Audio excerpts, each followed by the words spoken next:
Los días que vive El Salvador son dignos de libros de historia.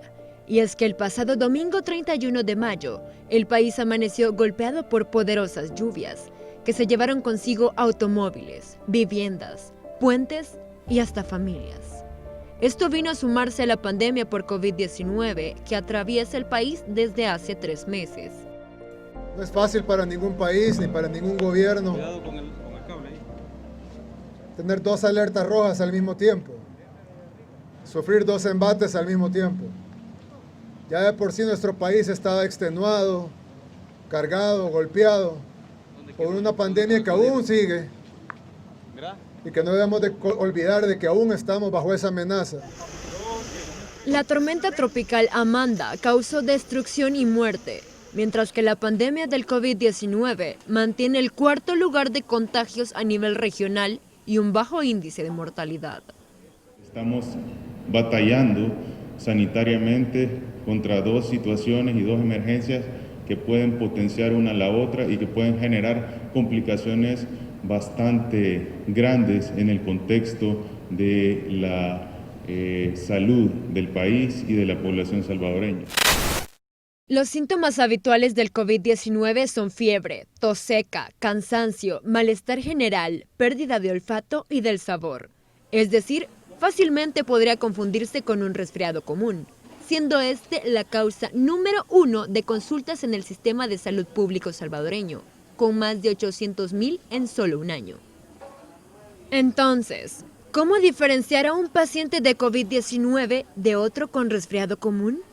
Para el infectólogo Iván Solano Leiva, esto es complicado de establecer con solo un examen clínico y las consecuencias pueden ser graves. Muchos casos se van a ir como COVID-19, probablemente no siendo, o viceversa. Muchos casos se van a ver como resfriados, siendo COVID-19. Y en este último escenario, ¿qué implicaciones tiene?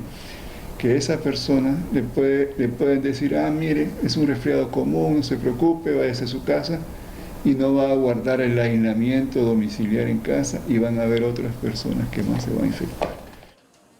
La única forma de confirmar como positivo un caso sospechoso de coronavirus es mediante la prueba de proteína C reactiva, PCR.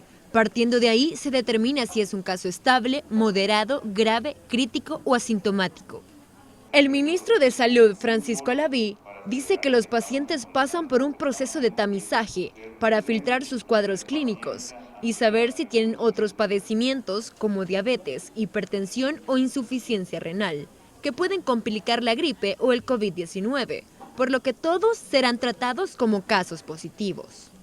Pero el Ministerio de Salud, por protocolo internacional, ha decidido manejar ante la crisis sanitaria y como medida de prevención a la población la mayoría de casos en los cuales se pueda llegar a tener una relación con la enfermedad como un caso de coronavirus.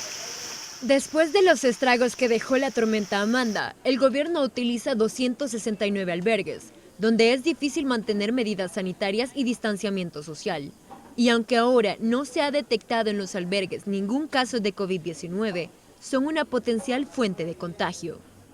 Si no se mantienen las condiciones de lavado de manos correcto, que tengan disponible un lavado de manos, que tengan las condiciones adecuadas dentro de estos centros, sí pudiera dar un incremento en los casos de COVID.